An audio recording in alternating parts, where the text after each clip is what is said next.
Keisha Monroe has spent 12 years working 3 jobs to keep her daughter safe: a waitress by day, a cleaner by night, and a home health aide on weekends. She's invisible to most people, just another tired black woman pushing through. But when her teenage daughter, Maya, witnesses a hit-and-run that leaves a young boy fighting for his life, everything changes. The driver, the son of a powerful city councilman, walks free. The police close the case. Justice dies on a hospital floor. That's when Marcus "Ghost" Turner, president of the Iron Covenant MC, gets a call. 20 years ago, Keisha saved his life without asking questions. She was a stranger then. Tonight, she needs to know that promises made in darkness never fade. What starts as one biker's debt transforms into a brotherhood's mission. By dawn, 100 riders are rolling. They're not riding for violence. They're riding for the truth. They're riding for a woman who never asked for help, a daughter who witnessed injustice, and a code that says, if you stand alone, you don't stand for long. This is the story of a mother who learned that strength isn't measured in paychecks. It's measured in the people willing to stand beside you when everything falls apart. The alarm on Keisha's phone screamed at 4:47 a.m. Cutting through the darkness of the studio apartment she shared with Maya, she didn't move for 3 seconds, a small rebellion her body demanded before another day began. The sheets were thin, worn soft from a decade of washing. The radiator clanked and hissed like it was dying. It probably was. She silenced the phone and sat up, her spine cracking in sequence, vertebra by vertebra. 38 years old, and she moved like 50. That's what 3 jobs did to a woman. That's what fear did. If you're watching this, make sure you're subscribed. This story gets deeper with every chapter. The bathroom mirror showed her the truth. Dark circles that makeup couldn't hide, hair wrapped tight to preserve what was left after 60-hour weeks, and eyes that had learned to look through people instead of at them. Invisibility was a superpower in this city. When you were invisible, people didn't ask questions. When you were invisible, you survived. Keisha pulled on her waitressing uniform, black slacks, white shirt, sensible shoes. Her feet already ached, and she hadn't left the apartment yet.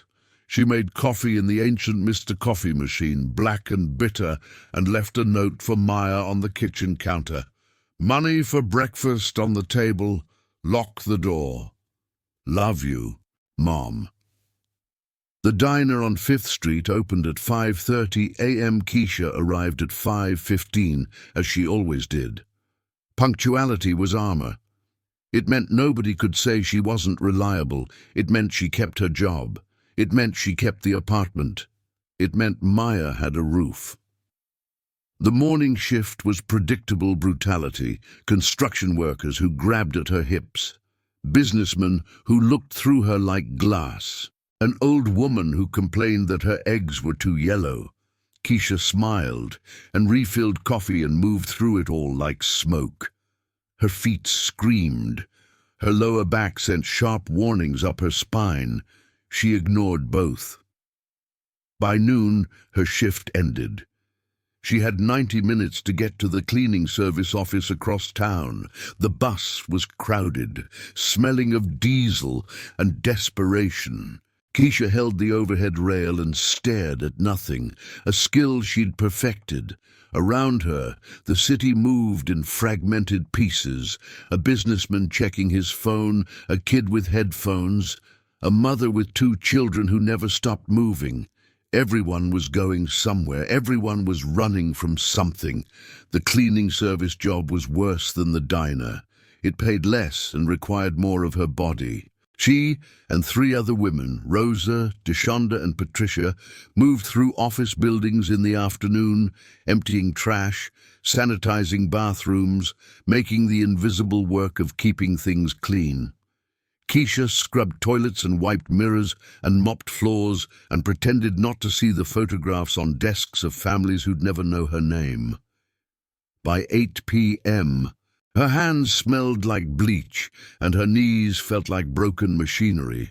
The home health aide shift started at 9 p.m. She worked nights at Mercy General, changing dressings, checking vitals, sitting with patients who couldn't sleep. An old man named Harold always asked if she had kids. She always said yes. He always smiled like that was the most important thing in the world. At 2 a.m., she sat in his room while he slept, and she let herself close her eyes for exactly 5 minutes. The shift ended at 5 a.m. She had 42 minutes to get home, shower, change, and be back at the diner. This was the rhythm. Monday through Friday, this was the rhythm. Saturday and Sunday, she picked up extra shifts wherever she could find them. Weekends were survival money. Weekends were Maya's tutoring sessions. Weekends were the difference between hope and collapse. She'd been doing this for 12 years. Maya was 16 now, brilliant and careful and quiet in the way that broke Keisha's heart. Her daughter understood sacrifice. She understood that money didn't come from anywhere. It came from her mother's body, from her mother's time, from the slow erosion of everything that wasn't survival. Maya studied hard. Maya didn't ask for things. Maya worked part-time at the grocery store on Saturdays, and even though Keisha told her to focus on school, her daughter was determined to help. That determination terrified Keisha more than anything else. On Friday night, after the cleaning shift ended, Keisha sat at the bus stop and checked her phone. A text from Maya. "Stay safe tonight. Love you." She typed back, "Always. You locked the door?" The response came fast. "Yes, Mom. Get some sleep." Keisha smiled. Sleep was a luxury, but she had a daughter who loved her. That was currency that mattered. As she rode the bus through the sleeping city toward Mercy General, she didn't know that everything was about to change. She didn't know that her daughter had seen something terrible. She didn't know that the universe was about to test whether a promise made 20 years ago could still move mountains. She only knew the weight of 3 jobs and the love that made them bearable. Maya Monroe was walking home from the grocery store when it happened. The shift had ended at 9 p.m., and even though her mother worked nights, they had an agreement. Maya would take the 9:15 bus that ran down Riverside Avenue, and Keisha would track her phone until she got home. Safety rituals. Trust maintained by technology. The night was cool. October air carrying the smell of the city, exhaust and asphalt, and the ghost of rain from earlier that afternoon. Maya had her earbuds in, listening to poetry podcasts instead of music. Her English teacher, Mrs. Chen, had recommended it. Maya took recommendations seriously. She took everything seriously. Riverside Avenue was mostly empty at this hour. A few parked cars, a closed laundromat, the fluorescent glow of a 24-hour convenience store where the owner, Mr. Patel, always gave her a small nod when she passed. These were the landmarks of her world, the geography of safety that her mother had mapped out for her. She was 2 blocks from the bus stop when she heard the engine. It was different from normal traffic. Aggressive, fast, the sound of someone who didn't care about speed limits or traffic laws. Maya pulled her earbuds out. Her mother had trained her for this. Pay attention to your surroundings. Trust your gut. If something feels wrong, it is wrong. The car came around the corner, doing 40 in a 25 zone. A black Mercedes, expensive and aggressive. Maya saw it, and something in her nervous system sent an alert. She stepped back, putting distance between herself and the street. The car was speeding toward the bus stop. That's when she saw him, a boy maybe 12 years old, wearing a bright yellow hoodie. His name was Devon. She knew him from the neighborhood. He was crossing the street to catch the bus, the same bus Maya was waiting for. He wasn't paying attention. He had his phone out. He was looking down. The Mercedes never slowed. Maya watched it happen, in fragments of time that stretched like pulled taffy. She saw the boy look up. She saw his face register confusion. She saw the Mercedes hit him with the kind of velocity that sent him airborne. She watched his body fold and break against the windshield. She watched him fall. The car didn't stop. It accelerated. Maya's scream came from somewhere deep, from her animal brain, from the part of her that understood death had just occurred on a Tuesday night on Riverside Avenue. She ran toward Devon. His body was crumpled near the curb, blood spreading across the yellow hoodie. His left leg bent at an angle that bodies weren't meant to bend. She had her phone out before she could think. 911, her voice shaking, the operator asking questions she could barely process. "Where are you? What happened? Is he breathing?"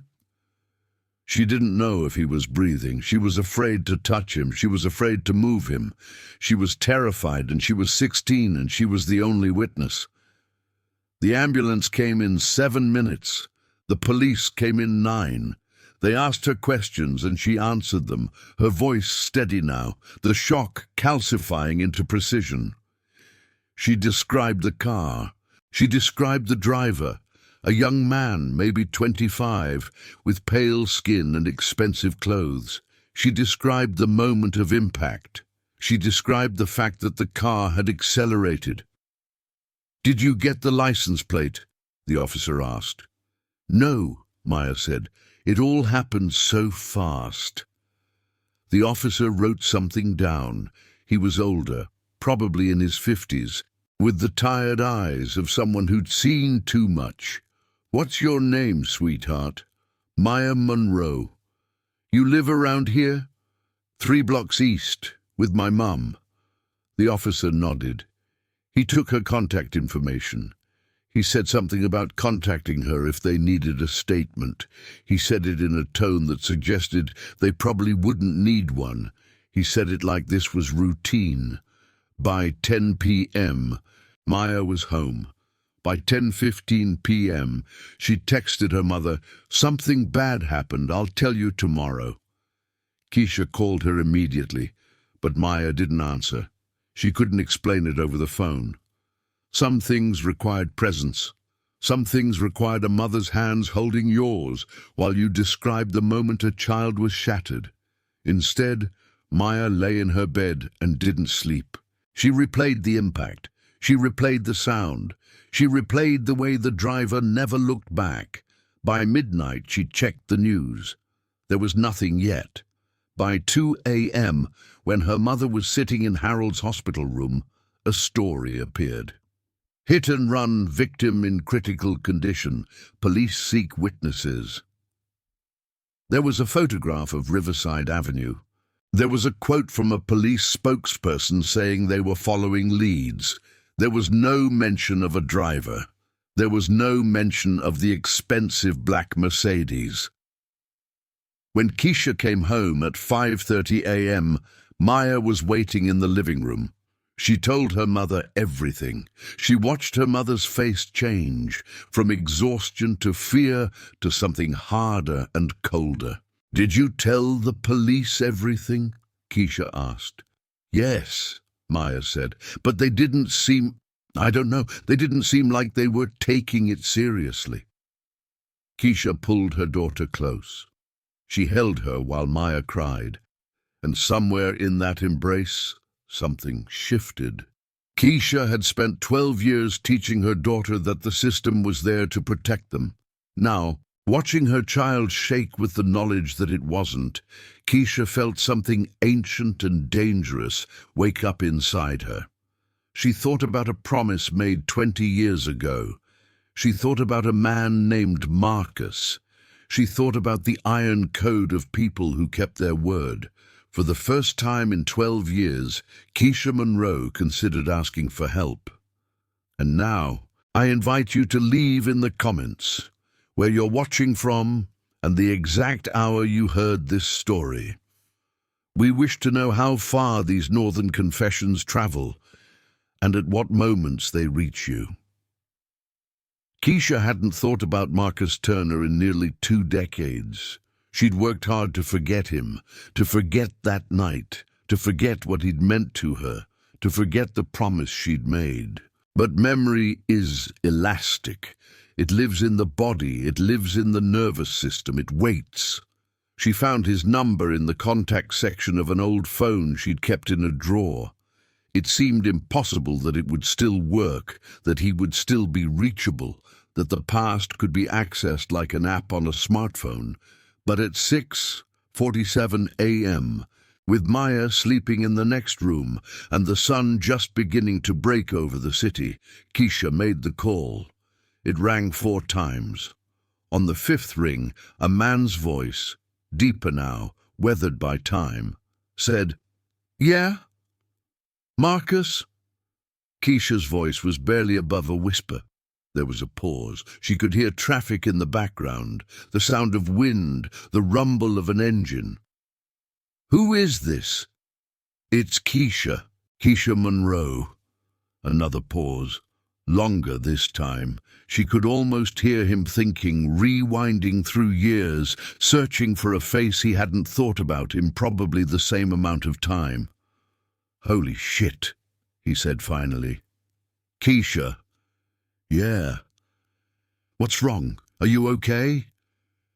The question nearly broke her. When was the last time someone had asked if she was okay? When was the last time she'd believed the answer mattered?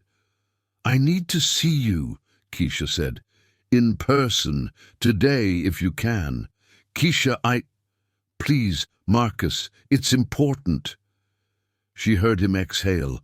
She heard him make a decision. "There's a diner on 9th Street, Mercy's Corner. You know it?" "I can find it." "Noon," Marcus said. "I'll be there."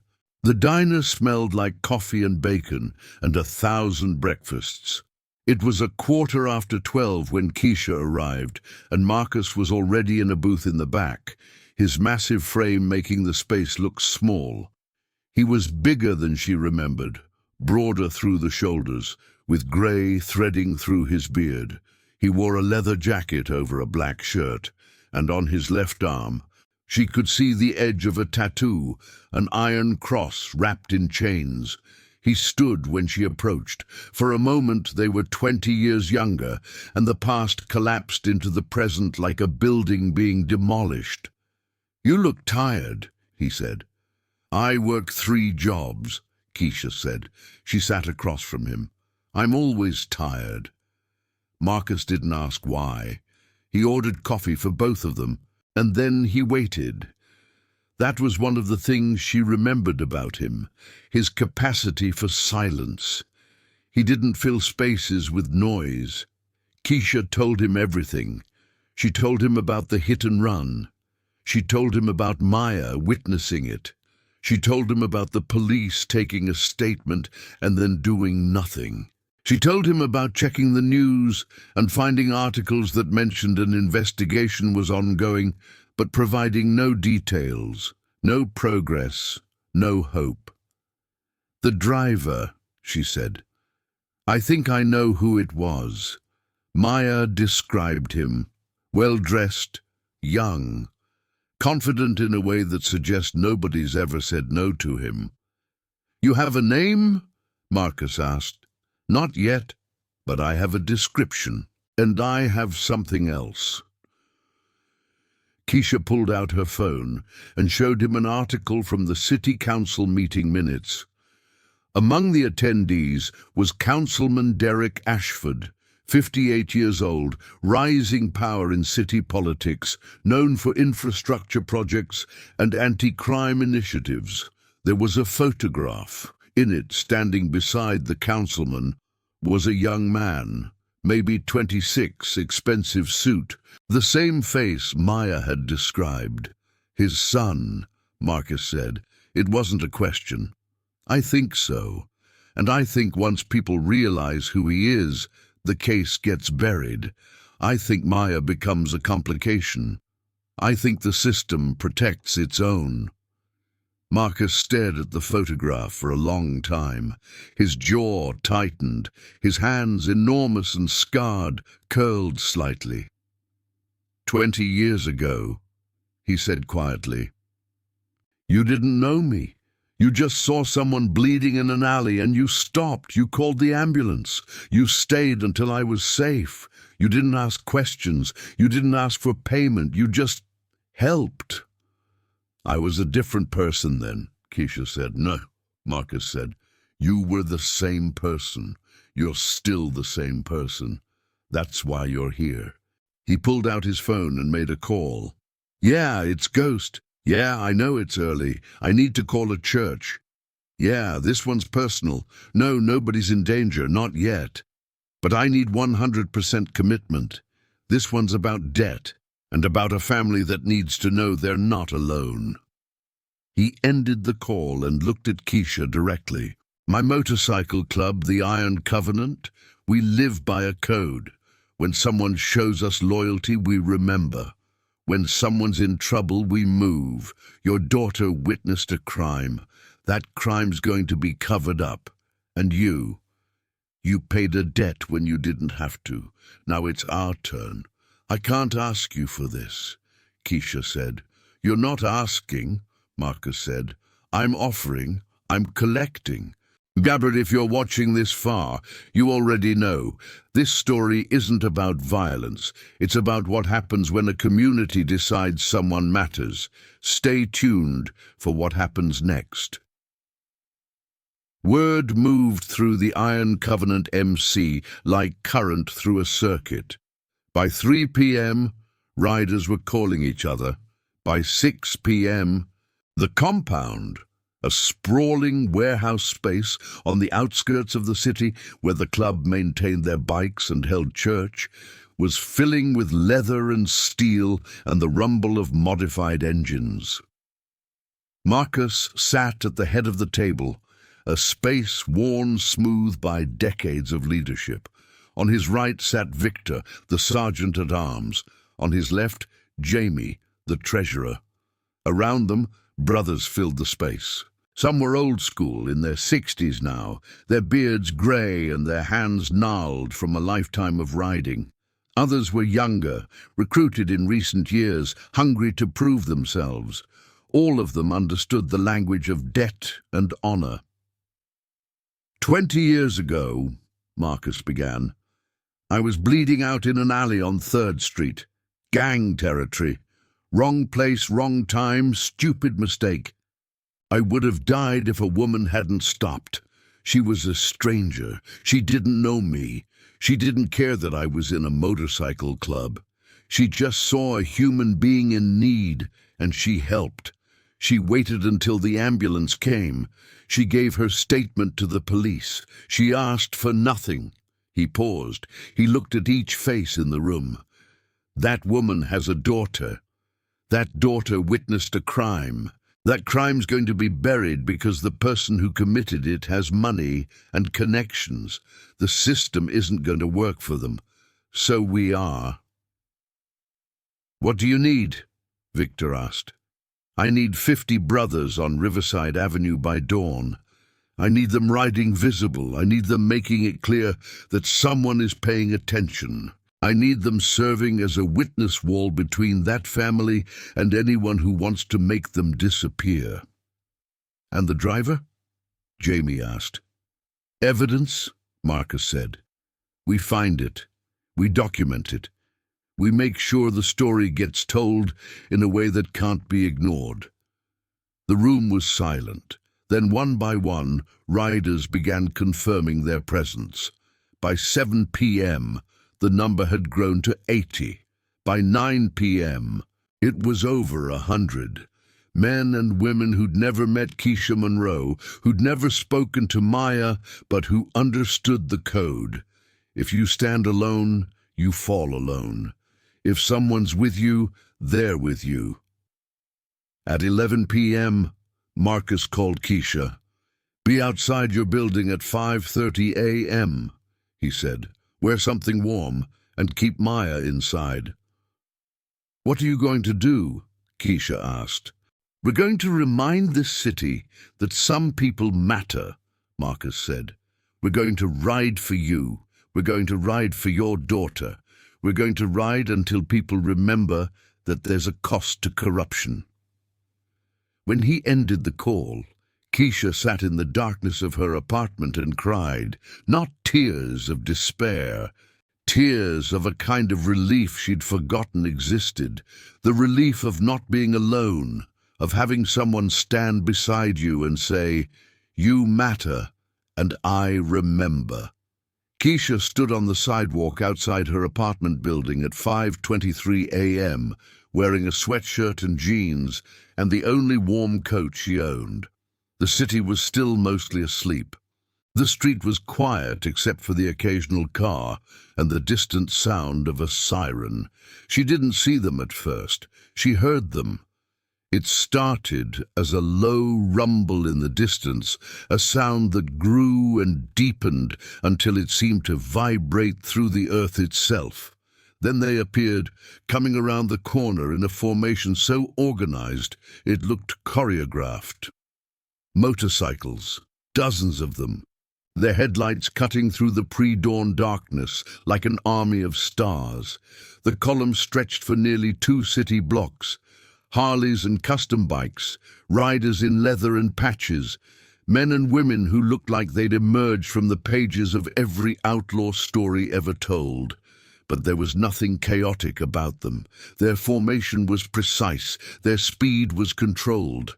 They were a statement made manifest. Marcus rode at the front. He pulled to the curb in front of Keisha and cut his engine. The silence that followed was almost shocking, the absence of that roar leaving space for everything else, car alarms activating automatically, dogs barking behind closed doors, the sound of a city waking up to something it didn't understand. "Come here," Marcus said. Keisha approached. He reached out and took her hand, pulled her gently onto the bike behind him. She wrapped her arms around his waist, feeling the solid reality of him, the protection of his size. "Don't let go," he said. The engine roared to life. Keisha held on as Marcus pulled into the formation. The column moved as one organism flowing through the early morning streets, heading toward Riverside Avenue. The precision was hypnotic, each rider exactly positioned, each turn executed with coordinated grace. This wasn't random. This was a message delivered in sound and metal and leather. As they moved through the city, people emerged, shop owners came to their doors, night shift workers looked up from their phones. The formation of motorcycles was impossible to ignore. A river of steel and purpose flowing through the urban landscape. Riverside Avenue came into view just as the sun touched the horizon. The column slowed, then stopped, lining up along both sides of the street where Devon had been hit. The boy was still in the hospital, still fighting for his life. Still the reason why Keisha's hands wouldn't stop shaking. 107 riders sat on their bikes in perfect silence. Their presence was a testimony. Their presence was a witness. Their presence said, "We are watching, we are paying attention, and we remember." News vans started arriving within 15 minutes. Local reporters who'd been alerted by calls and social media, who didn't understand what they were seeing but knew it was significant. They approached Marcus, who was still on his bike, with Keisha held close behind him. "What's this about?" a reporter asked, shoving a microphone forward. "A hit and run on this street," Marcus said, his voice steady and clear. "A child was struck, the driver didn't stop. And we're here to make sure this doesn't get forgotten." "Are you with law enforcement?" the reporter asked. "No," Marcus said. We're with the community, and in this community, when someone hurts a child, we notice. The reporter's next question died on her lips as she realized something. The message wasn't for her. The message was for the police. The message was for the city officials. The message was for anyone who thought they could bury this story in bureaucracy and indifference. 107 motorcycles lined up on Riverside Avenue at dawn, speaking a language older than laws. By 8 a.m., the story had moved from social media to local news to national outlets. The headline varied depending on the source, but the image was consistent. 100 bikers on Riverside Avenue, united in silence, bearing witness to a crime. Police Commissioner Raymond Walsh received calls from the mayor's office. The mayor received calls from City Hall. The city councilman, Derek Ashford, received calls that made his face go white. His son had been driving the Mercedes. That fact emerged not from police investigation, but from a video that appeared on social media. Security footage from a nearby convenience store showing the black Mercedes's license plate, cross-referenced with registration records that took about 90 seconds to verify online. The driver's identity was no longer speculation. It was documented fact. By noon, a lawyer representing the Ashford family had begun making calls. By 1 p.m., there was a statement. Young Derek Ashford was turning himself in. It was an accident. He panicked. He was cooperating fully. Marcus received a text from a police detective he knew. Someone owed him favors from years past. They're trying to plead it down. Reckless driving, no hit-and-run charge. Family's got good lawyers. Marcus showed Keisha the message. They were in a safe house now, one that the Iron Covenant maintained for emergencies. It was a small house, nondescript, with reinforced locks and security cameras. Maya was in the back room, safe, protected, trying to process the fact that her witnessing had triggered a response from 100 strangers. "What does that mean?" Keisha asked. "It means they're trying to rewrite the story," Marcus said. "They're trying to turn it into an accident, into something forgivable, into something that doesn't require accountability. Can they do that? Not if we don't let them." By 2 p.m., the second formation of riders had assembled. This time, they rode to the courthouse. This time, they arrived in the middle of the afternoon, visible and undeniable. News helicopters circled overhead. The coverage was national now, a story about justice, about accountability, about a community that decided to matter. The courthouse steps became a stage. Maya, with Keisha beside her, gave a statement. She described the moment of impact. She described the driver's face. She described the Mercedes accelerating. She described everything with the clarity of a witness who understood that her words had weight. "I'm not asking for revenge," Maya said, her voice steady despite her youth. "I'm asking for truth. I'm asking that the system work the way it's supposed to. I'm asking that this child, Devon, get the justice he deserves." Behind her, 107 riders stood in leather and patches, making her words impossible to ignore. If this story has moved you, if you believe in second chances and in standing for something, like this video and subscribe, because what happens next changes everything. The prosecutor's office received 17 public records requests in 48 hours. They received 63 phone calls. They received email campaigns. They received the kind of civic pressure that politicians hate because it's public and it's persistent and it can't be ignored. By Wednesday, the deal was off the table. Young Derek Ashford was being charged with vehicular assault. The hit-and-run charge remained. His expensive lawyer threw every delay tactic available, but the framework had shifted. The story had shifted. The narrative was no longer tragic accident that got mishandled. It was privileged youth faces consequences. The Iron Covenant MC maintained their presence. Every morning, riders assembled on Riverside Avenue. Every afternoon they appeared at the courthouse. They didn't harass anyone. They didn't threaten anyone. They simply were. Visible, organized, impossible to ignore. Keisha returned to work because work was what she knew. The diner on 5th Street felt different now. People knew her name. People looked at her. On Thursday, a businessman left her $100 tip with a note. "Your daughter's brave. We see you." She cried in the bathroom between shifts. On Friday, the hospital called. Devon was awake. He was paralyzed from the waist down, the doctors said. But he was alive. He was conscious. He was going to live. The word paralyzed landed like a stone in Keisha's chest, heavy with the weight of consequences.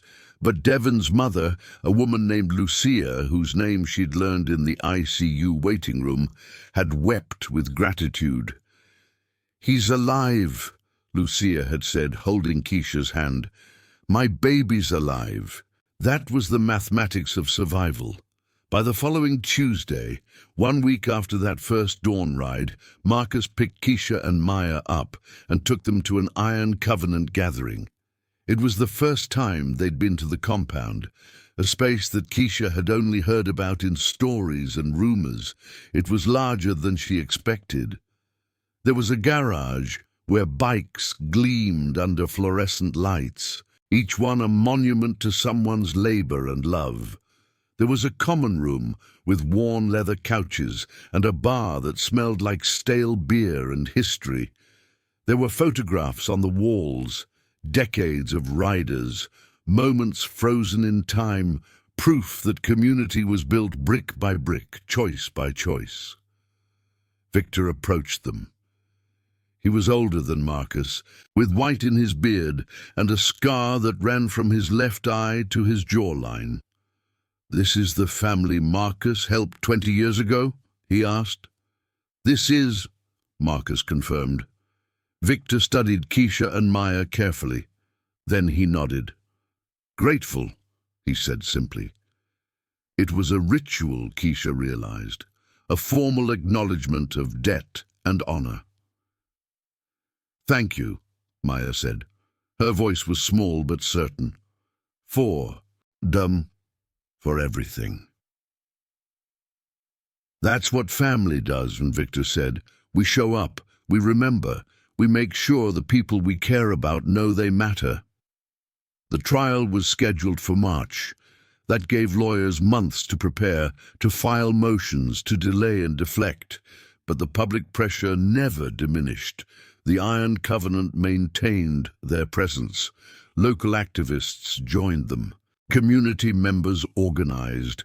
The case became a symbol of something larger, the determination of a city to hold powerful people accountable. Keisha cut her hours back to 2 jobs. Marcus helped with the rent. The Iron Covenant, he explained, took care of their own. And by helping Keisha, they were taking care of their own. She didn't move in with Marcus. That wasn't what this was about. But they began having coffee together. They began talking, really talking, for the first time in 20 years. She learned that he'd built the Iron Covenant into something meaningful, not a gang, but a brotherhood, a network of people who'd chosen each other as family. Maya started volunteering at the hospital, visiting Devon in physical therapy, bearing witness to his courage as he learned to navigate a world from a wheelchair. The friendship that emerged between them was quiet but solid. 2 young people bound by trauma and survival. One evening in February, Marcus took Keisha to a quiet restaurant on the waterfront. The city lights reflected off the dark water. The air was cold and clean. "I want to ask you something," Marcus said, "and I want you to know that the answer doesn't change anything. Not our friendship, not my commitment to you and Maya, not the debt I owed you." "Okay," Keisha said carefully. "Would you ever consider... would you be interested in not working 3 jobs forever? Because I've been talking to some people, and there's opportunity in the club. Administrative work, community coordination, organizing. It pays well, it's flexible, and it matters." Keisha stared at her hands. For 12 years she'd been invisible, grinding, surviving. The idea of being seen, of being valued for something other than her labor in the margins, felt like a miracle and a trap simultaneously. "Let me think about it," she said. "That's all I'm asking," Marcus said. "Just think about it." The trial lasted 2 weeks. Young Derek Ashford's expensive lawyers mounted every defense available to them. The evidence was clear, though. The video was undeniable. Maya's testimony was precise and devastating. The prosecution laid out a timeline of privilege and negligence. On March 15th, the jury returned their verdict, guilty on both counts, vehicular assault and hit and run. The sentence came 2 weeks later, 5 years, with the possibility of parole after 3. It wasn't justice in the way that justice deserves to be written, but it was accountability. It was the system, bent but still functioning. Devon was released from the hospital on the same day. He would spend the rest of his life in a wheelchair. That was the true sentence, his and his family's and everyone who loved him. At the celebration that night, held at the Iron Covenant compound, Keisha sat with Marcus and watched her daughter laugh for the first time in months. The compound was full of bikers and their families, of community members, of people who'd shown up and stayed. The music played. The air smelled like barbecue and beer and hope. "You think about my offer?" Marcus asked. Keisha took a breath. She thought about the weight of 3 jobs. She thought about the feeling of being invisible. She thought about a woman named Keisha Monroe who'd stopped to help a stranger bleeding in an alley. "Yeah," she said, "I did. And I want to. I want to work with you. I want to be part of this." Marcus smiled. It was a smile that carried 20 years of memory and tomorrow's promise. "Welcome home," he said. Keisha realized in that moment that home wasn't a place. Home was people who remembered you. Home was a promise kept. Home was 100 riders showing up at dawn and saying, "You matter, and we see you." The next morning, Keisha Monroe walked into the Iron Covenant compound not as a victim seeking help, but as a member of a family that had chosen her. She took off her waitressing uniform for the last time and put on a shirt embroidered with the club's symbol. Behind her, in the next room, Maya was getting ready for school. Not for a night shift later, but for classes. Time had been given back to her. And in the garage, the motorcycles gleamed under the fluorescent lights, ready to ride toward tomorrow. Because that's what family does. They show up. They remember. They move mountains for people who matter. The debt had been paid, but the promise lived forever. Thank you for watching this story all the way through. If it moved you, if you believe in second chances and in showing up for people who need it, subscribe to this channel. Share this with someone who needs to know they're not alone. And remember, if you stand alone, you fall alone. But if someone's with you, really with you, then together you can move the world. I'll see you in the next one.